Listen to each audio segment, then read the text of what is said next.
Hello, this is HC Bailey, and welcome to a special tutorial bonus episode of Let's Play Final Fantasy Tactics! Today, I'm just going to go over some of the basics of the game and how things work and how we're on the world map now that we finished our first real battle. And yeah, you can't just walk all over the world map like a normal RPG. You just go to town and do whatever you want. You don't walk around town or talk to NPCs. The real focus of the game is on the battles and the preparations for the battle and things like that. So you kind of have to love that if you're going to love this game, which I did. So let's take a look at the bar here. This is where you can get some more background information on the game. It's kind of like the data log in Final Fantasy 13. So nothing extraordinary there, but you can get a little more information on the Death Corps and the king who, yeah, this is before he dies. Remember, they were telling us that about the Lion War, but that was in the future. Right now, we're in a flashback, so he's still alive here, but not doing too well, apparently. And this talks about the 50-year war with Odalia, or Dahlia, whatever. But yeah, if you really want to read all this, pause. I'm not going to dwell on it too much there, but yeah, they got some information. They tell you about some other characters in the game that we haven't seen yet, but whatever. Nothing too fascinating. Nothing else we can really do here for now. Remember that for later, viewers. The shop, that's where you can buy everything. So let's take a look. They got some other items here. Nothing that I'm really worried about. Nothing great right now. You can buy more potions if you really wanted to, like if you used a lot of them in the first battle, but really nothing special there. You can sell excess items or whatever. Fitting room to try on some things. I never use that. I don't know how it works.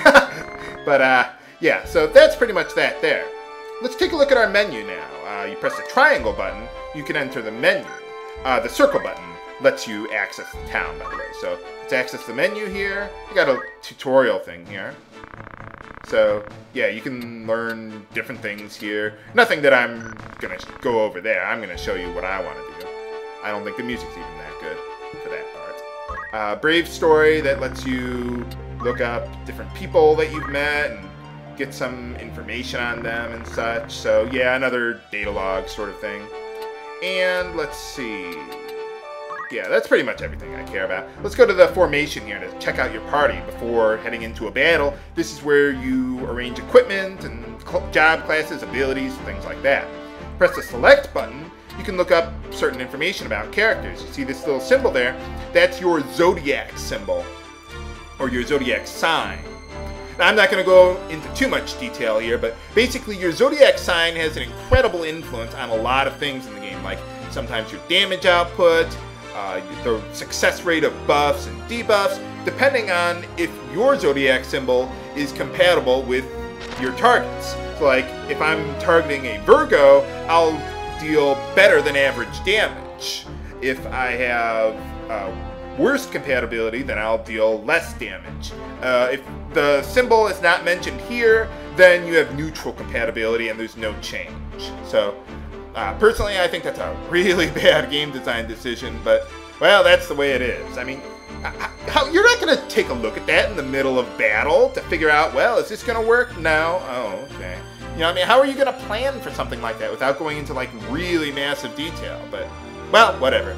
Fortunately, I've done all the research for you viewers, and I'm going to set up my party so that I have as good zodiac compatibility as possible. The Brave stat affects your physical damage with some weapons, as well as the counterattack rate for some of your abilities.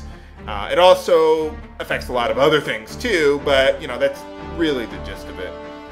Your Faith stat affects your magic damage and how much damage you receive. So like if you have more faith, you'll actually take more damage. And it also affects the success rate of a lot of your spells. So, yeah, something also to keep in mind. Generally, I like to keep my Brave and Faith at least over 60, maybe 70. There are ways of intentionally stat grinding to get more Brave and Faith, but I'm not going to intentionally do that over the course of the game. So, what I want to do is, the problem is that when the game gives you all these random units, they don't have the right zodiac signs that I want, or the right stats. Well, this guy does, but not the right zodiac sign. So, what I'm going to do is, I'm just going to strip them all naked. Actually, you don't have to. and then just remove them from my party there. So, yep, I'm fine without you. And that's it. If you just remove them straight up, you'll automatically hold on to their equipment. So don't worry about that, but yeah. Maverick Hunter? No. Vincent? Go lie in a coffin for all I care. But yeah, they say little sad little lines or whatever, like, please don't leave me, something like that. Nikita? What, did you escape from my other LP? And then get a sex change? And a race change while you're at it. Well, you can do that in World of Warcraft. Princess Jasmine? No. But yeah, I'm going to remove them, and now I'm going to get some more party members. The ones that I really want. Go to the soldier office here, and you can get pretty much whatever you want. But it is random here, so what I'm going to do is just circle, circle, X, X, and just do that over and over and over again until I get the right ones that I want. So basically what I'm looking for is a male Taurus, which is good for stealing from a lot of bosses. You'll have good compatibility from the ones that I... Uh-oh. No, I don't want that. No. Okay, there we go. Whew. But yeah, it'll give me good Zodiac compatibility with the bosses that I care about, and avoid bad compatibility at least. So at least I'll have neutral compatibility. I keep on doing that. No, I don't want that. I want to find the Zodiac symbol. No. There we go. Okay, but basically I'm looking for a male Taurus for that. I also want 2 female Virgos, so that way they'll have good compatibility with Ramza and my male Taurus for buffing and stuff like that. Come on, there we go. Okay, so you see I got the Taurus symbol here, but he doesn't have the right stats yet. So basically I'm just going to keep on doing this over and over and over again. Fortunately, I've already done all this off screen. So let's go do that. As you can see from my load times here, it only took me about a little over 10 minutes, although I've had it take me 30, 45 minutes, but it's totally worth it over the long haul of the game, because I mean, this is a 20, 30 hour game. So, you know, you want to have your party set up right for the long haul there. So I've already done this off screen. I've named my characters after members on my forums. So there you go. But yeah, this is the Virgo symbol. So that's what you're looking for there, like an MX symbol, whatever. Chrona there is my male Taurus, and I've got everyone with at least 60 Brave and Faith. So that gives you reasonable accuracy for like your reaction spells and your buffs and debuffs. So, or reaction abilities. So let's set up my party for the upcoming battle here. Ramza, I don't want to have the battle moves. I want to save them for someone else there. Oh, by the way, when you're in the menu, you press the X button to look at your menu there, and you press the select button to find out about stats and stuff like that. No, let's go to abilities now. Now, if you want to learn an ability from a job class, you go to learn.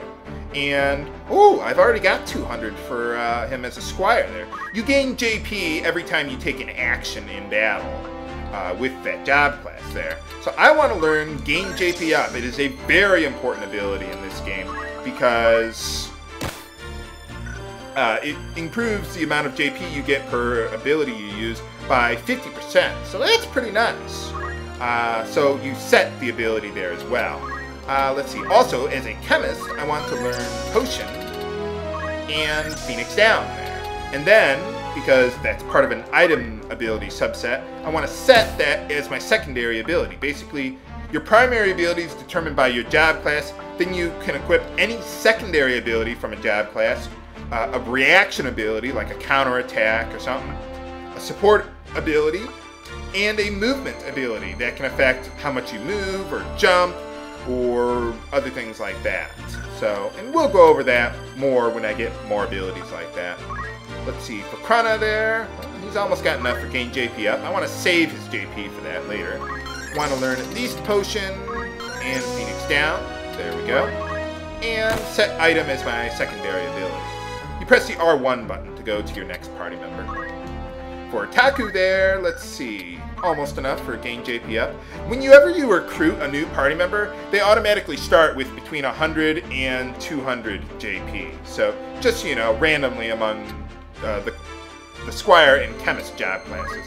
I want to learn Potion there, and we'll set item there. And for Otaku, now what I want to do is I want to change job classes for Otaku. So let's make her into a Chemist there. Chemist will basically unlock the job path for your magical job classes, while Squire unlocks your physical job classes. Just so you know. And now that I've made her into a Chemist, you want her to have the Mithril Knife and the Battle Boots for this upcoming battle, so that way you can move around more on the battlefield, because Chemists don't have as good of a movement radius as Squires do. So, there you go. And I want to learn some new abilities too. Ooh, you've almost got enough for gain JP up there too, which is one reason why I don't worry about that for her, and why I'm going to make her into a Chemist. Absolutely learn Potion, not enough for Phoenix Down, oh well. Set, well, I guess it doesn't matter because I don't have any basic skills, do I? No, and I'm not going to learn any because I want to learn gain JP up.